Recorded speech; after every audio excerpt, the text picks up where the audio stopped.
సాంకేతికత లేదు కాబట్టి 8 ఎమ్మెల్యేలు కొత్తగా వచ్చి ఇప్పుడు 2 సంవత్సరాల్లోనే బీఆర్ఎస్ కు 15 మున్సిపాలిటీస్ వచ్చాయి సార్. ఇక్కడ మేము మొదటిసారి కూడా కేసీఆర్ 2013లో మరి బీఆర్ఎస్ పార్టీకి అన్ని రాలే. 2013లో కేసీఆర్ ముఖ్యమంత్రి అయిన తర్వాత మున్సిపల్ చైర్మన్ గుంజుకున్న పరిస్థితి మనం చూసినాం. అప్పుడు కూడా కాంగ్రెస్ పార్టీ 544 గెలిచినాం, బీఆర్ఎస్ పార్టీ 523. మరి 14 తర్వాత వారు ముఖ్యమంత్రి అయిన తర్వాత కాంగ్రెస్ పార్టీ సంబంధించి కావచ్చు జడ్పీ చైర్మన్ గుంజుకున్న పరిస్థితి మనం చూసినాం. టీడీపీని నిర్వీర్యం చేసిన పరిస్థితి, బీఎస్పీని, సిపిఐ పార్టీని, కాంగ్రెస్ పార్టీ, వైఎస్ఆర్సీపీని అందరు లోపరుచుకొని తెలంగాణ రాష్ట్రంలో కేసీఆర్ సాధించి 64% కౌన్సిలర్ గెలిచారు. మేము ఇప్పుడు ఏది చేయకున్నా సరే 10 మంది బీఆర్ఎస్ పార్టీ నుంచి కాంగ్రెస్ పార్టీకి వచ్చినా అందరూ ఒకరు నిన్న పటాంజలిలో మళ్ళీ బీఆర్ఎస్ పార్టీ సైడ్ మద్దతు ఇచ్చినప్పటికీ కూడా కాంగ్రెస్ పార్టీకి ఎలాంటి ప్రలోభాలకు గురి చేయకుండా చరణ్ కౌశిక్ గారు మరి ఏ పార్టీకి చేసి తెలియకపోతే తెలుసుకోండి సార్. ఇవన్నీ చెప్పొద్దు ఇక మీరు మస్తు మీరేదో స్వచ్ఛంద సంస్థ నడుస్తున్నట్టు బీఆర్ఎస్ పార్టీ చేస్తే కరెక్ట్, కాంగ్రెస్ పార్టీ చేస్తే తప్పైనా నాకు అర్థం కాదు.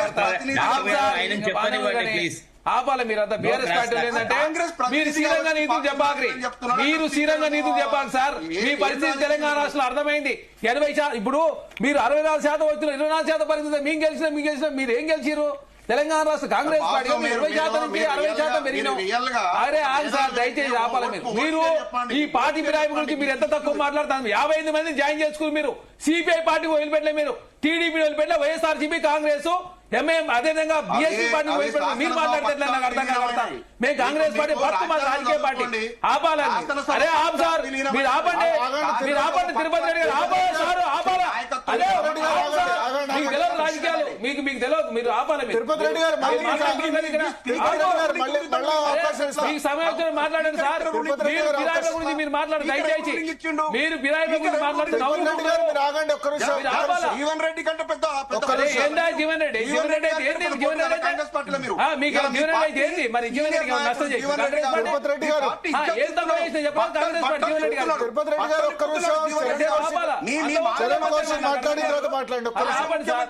అరే ఆపు సార్, మీరు దయచేసి ఆపాలి. మీకు ఓపిక లేకపోతే డిబేట్ లో కూర్చోండి. అరే మీరు మాట్లాడుతున్నారు, మేము విన్నాం కదా. మీకు అంత ఓపిక లేకపోతే నాకు అర్థం కాకడతా. కాంగ్రెస్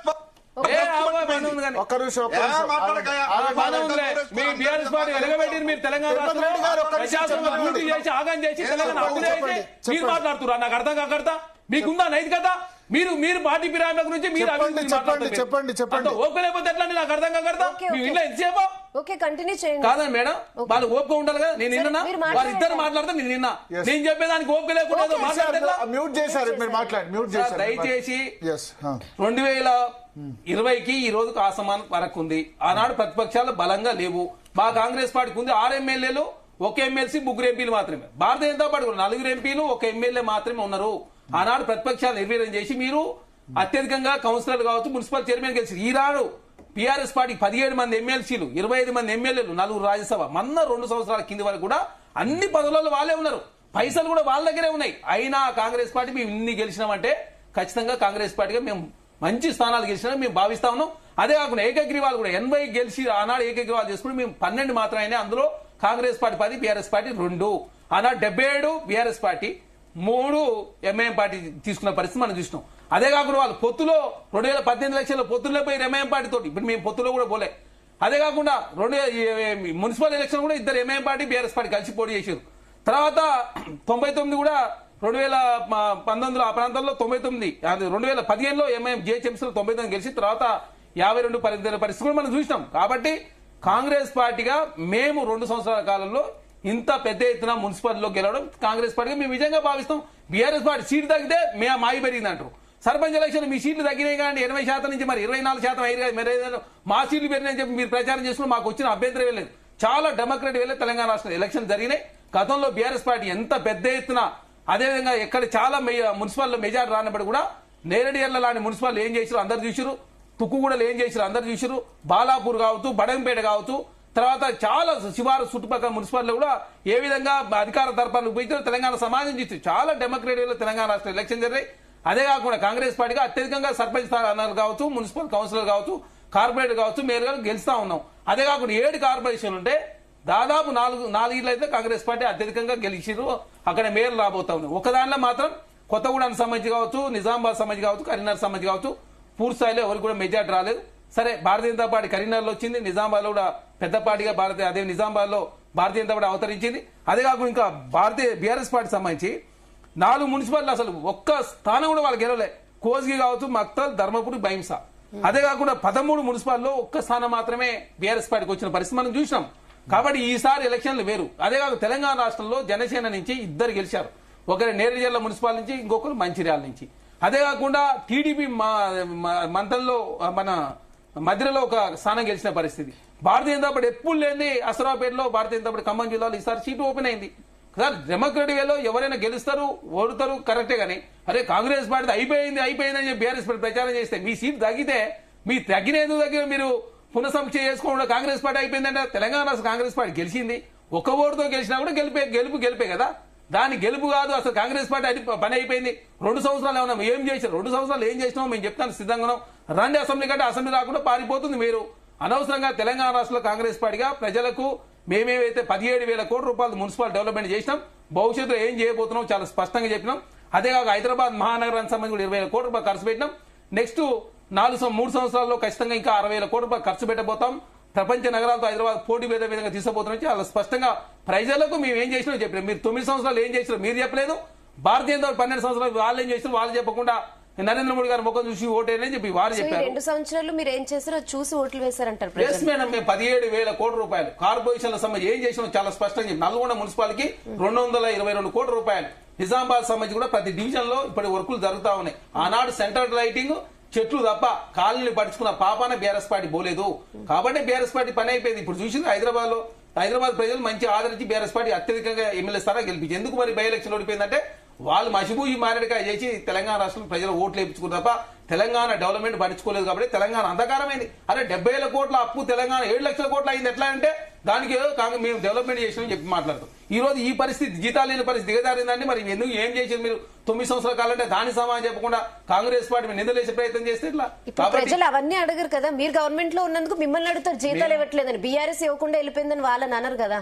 మేడం అంతకుముందు పాలించిన వాళ్ళు కూడా తెలంగాణ రాష్ట్రంలో ఇప్పుడు వాళ్ళు పాలించి ఫస్ట్ వాళ్ళకి అవకాశం ఇస్తే మీరు రాష్ట్ర సంపదను పెంచాల్సిన వాళ్ళు రాష్ట్ర సంపదను దోసుకొని తెలంగాణను అన్ని రకాలుగా వెనకకు నెట్టేసి ఇప్పుడు మరి నీతులు చెప్తే తెలంగాణ సమాజం హర్షించారు కదా. మీ ఆయనలో మొన్ననే చూసినాం మేడిగడ్డ దేశంలో అత్యంత ప్రమాదకరమైన డ్యామ్ అని చెప్పేసి కేంద్ర ప్రభుత్వం హెచ్చరించింది. ఉత్తరప్రదేశ్ లో ఒక డ్యామ్, జార్ఖండ్ లో ఒకటి, తెలంగాణలో మేడిగడ్డ. అంటే మీరు కట్టింది 2018లో కడితే 2026 కోసం 8 సంవత్సరాల డ్యామ్ కుంగిపోయి కూలిపోతే మరి తెలంగాణ సమాజం ఎవరికి సమాజం చెప్తారు? కాబట్టి బీఆర్ఎస్ పార్టీ గురించి తెలంగాణ సమాజానికి అర్థమైంది. బీఆర్ఎస్ పార్టీ ఏంటంటే ప్రతిపక్షంలో వాళ్ళు ప్రజా సమస్యలు పరిష్కరించే ప్రయత్నం చేస్తలే. వాళ్ళు చూస్తున్నారు కదా, వాళ్ళకి ఇంతవరకు వాళ్ళ కమిటీలే లేవు. వాళ్ళ రాష్ట్ర అధ్యక్షుడు కేసీఆర్ గారు ఒక్కిమేడి కేసీఆర్ గారు తప్ప మిగతా వాళ్ళు ఎవరూ లేరు. వాళ్ళకి జిల్లా కమిటీలు లేవు, ఒక ఆర్గనైజ్ కమిటీలు లేవు, వాళ్ళకి సంబంధించి ఏదీ లేదు. వాళ్ళు ఏంటంటే సోషల్ మీడియాను Namaste Telangana, T news, Telugu scribe, YouTube channel నమ్ముకుని తెలంగాణ రాష్ట్రంలో వాళ్ళు ప్రతిపక్షంలో కొనసాగుతా ఉన్నారు. ప్రజా సమస్య పరిష్కరించే పరిస్థితి లేదు. అసెంబ్లీకి ప్రతిపక్ష నాయకులు రాకుండా కాలం వెళ్ళ తీసే ప్రయత్నం వారు ముందుకు పోతాం. మేము చర్చ చేయడానికి సిద్ధంగా ఉన్నారంటే అసెంబ్లీ రాకుండా పారిపోయింది మీరే కదా, మేము కాదు కదా. తిరుపతి గారు ఏదో రెస్పాండ్ అవ్వాలనుకున్నారు, చెప్పండి. చరణ్ కౌశిక్ గారు అన్ని రాంగ్ ఇక్కడ ప్రొజెక్ట్ చేస్తున్నారు. That is not correct. ఒక ఎడ్యుకేటెడ్ పర్సన్ అయి ఉండి ఇప్పుడు గూడెం మైపాల్ రెడ్డి గారు మళ్ళా ఏదో వచ్చిర్రు పోయిర్రు అంటున్నారు. దాన్ని అభినందించాలి కదా. ఆయన పార్టీలకు ఆయన పోయిండు. ఇప్పుడు ఆయన పార్టీ పట్ల ఆయన విధేయత ప్రకటిస్తున్నాడు, తప్పు తెలుసుకున్నాడు. నేను బీఆర్ఎస్ పార్టీలో ఉన్నాను. దాన్ని మనం ఒక ఎడ్యుకేటెడ్ పర్సన్స్ గా, ఒక నీతివంతమైన రాజకీయాన్ని కోరుకునే వ్యక్తులుగా, ఒక యూత్, ఒక యంగ్స్టర్స్ గా మనం అభినందించాలి దాన్ని. ఇప్పుడు తాను కాంగ్రెస్ కంటూ కప్పుకొని వచ్చేసి 25 మంది బీఆర్ఎస్ పార్టీకి ఎమ్మెల్యేలు అంటారు. 25 మంది ఎట్లుంటారండి? మా పార్టీ నుంచి గెలిచిన వాళ్ళు 39 మంది. 39 మందిలో ఇద్దరు చనిపోయారు, 37 మంది ఉన్నారు. మీ మన ప్రభుత్వంలో ఇప్పుడు ఉన్న స్పీకరే రూలింగ్ ఇచ్చిండు మొన్ననే. దాన్ని మీరు ఉటంకించాలి. 25 నెంబర్ 1. నెంబర్ 2 ఇంకేమంటున్నాడు? అసలు బీఆర్ఎస్ పార్టీ ప్రభుత్వ కాలం లోపల రెవెన్యూ పెంచలేదు అంటున్నాడు. ఒక్క ఐటీ రెవెన్యూ ఒక్కటే చూసుకుంది. హైదరాబాద్ సిటీలో 60,000 కోట్లు ఉండే 2014లో మనకు ఐటీ రెవెన్యూస్. దాన్ని దాదాపు 3 లక్షల కోట్ల రెవెన్యూ పెంచారు కేటీఆర్ గారి కృషి ఫలితంగా. అప్పులు పట్టుకొచ్చారు అంటారు. అప్పులు పట్టుకొస్తే కాళేశ్వరం లాంటి ప్రాజెక్ట్ ఎట్టు ప్రతి ఎకరాకు నీళ్లు ఇచ్చారు, డ్రింకింగ్ వాటర్ ఇచ్చారు. ఎంత ఎక్కడ సంక్షేమం కనపడుతుంది. మీరు జస్ట్ ఇప్పుడు మన కౌశిక్ గారు బయటికి పోయి చూడమండి. బయటికి పోతే కేసీఆర్ గారు చేసిన అభివృద్ధి అనవాళ్ళు కనపడతాయి. కాంగ్రెస్ పార్టీ 2.5 ఏళ్ల నుంచి మీరు చేసింది ఏందో చెప్పుకోవడానికి ఒక్కటన్నా ఇది ఐకానిక్ ప్రాజెక్ట్, అబ్బా ఇది మా కాంగ్రెస్ పార్టీ ప్రభుత్వం చేసింది ఒక్కటన్నా చూపించుకోవడానికి ఏమైనా ఉందా? చెప్పుకోవడానికి ఏమీ లేదు.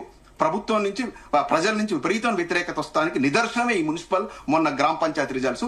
అధికార పక్షానికి బరాబర్ వస్తాయండి, 80 to 90% వస్తాయి. ఎప్పుడైనా ఇది జరుగుతున్నదే, చరిత్ర కూడా అదే చెప్పింది.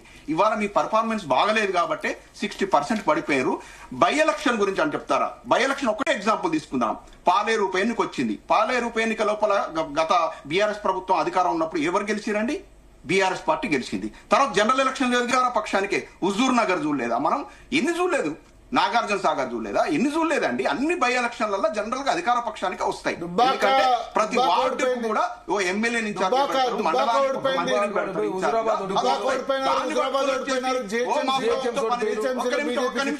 మా ప్రభుత్వ పనితీరు విపరీతంగా ఉంది, సూపర్ ఉంది. సూపర్ ఉంటే ఏది నువ్వు అన్న 100 రోజులు ఇస్తున్న తులం బంగారా ఎక్కడ బాయా, స్కూటీలు ఎక్కడ బాయా, అది ఎక్కడ బాయ్, ఇది ఎక్కడ బాయ్, ఏం చేసి 4000 రూపాయలు ఎక్కడ బాయా? 10 సంవత్సరాలు మీరే చేసి 7 లక్షల డబుల్ బెడ్రూమ్ 7 లక్షల డబుల్ బెడ్రూమ్ దళిత 3 ఎకరాలు లేదు, దళిత ముఖ్యమంత్రి రెడ్డి మహిళా సంఘాల రుణమాఫీ లేకుండా మీరు మాట్లాడితే నాకు అర్థం కాకడతా. రుణమాఫీ వడ్డీ మాత్రమే మాఫీ చేసి మీరు మాతో పోలికిన చర్చ చేద్దాం, దమ్ము ఉంటే చర్చ చేయడానికి ప్రభుత్వం సిద్ధంగా ఉంది. రమ్మని చెప్పి ప్రతిపక్ష నాయకులు లేఖ రాయమను, మేము చర్చ చేస్తాం. ఎవరైనా అప్పు లేదో, స్కీమ్ లేదో, మీ పరిపాలన మా పరిపాలన చర్చ చేద్దాం. మరి పార్టీ గ్రేడ్ లో పాల్పడి 50 మంది జాయిన్ చేసి మీరు మాట్లాడుతున్నారు, నాకు అర్థం కాదు. మాట్లాడే అవకాశం మరి మీరు ఎట్లా మాట్లాడతారు? డిస్టర్బ్ చేస్తాం మరి ఇలాగా మీరు ఒక్కరేనా? మరి డిస్టర్బ్ చేస్తాం బరాబర్. వచ్చిన వాడు మీరు వచ్చిన మరి మీరు ఎట్లా వచ్చిన మరి ఇలాగా మీరు పేద చెప్పొచ్చిన మాకు.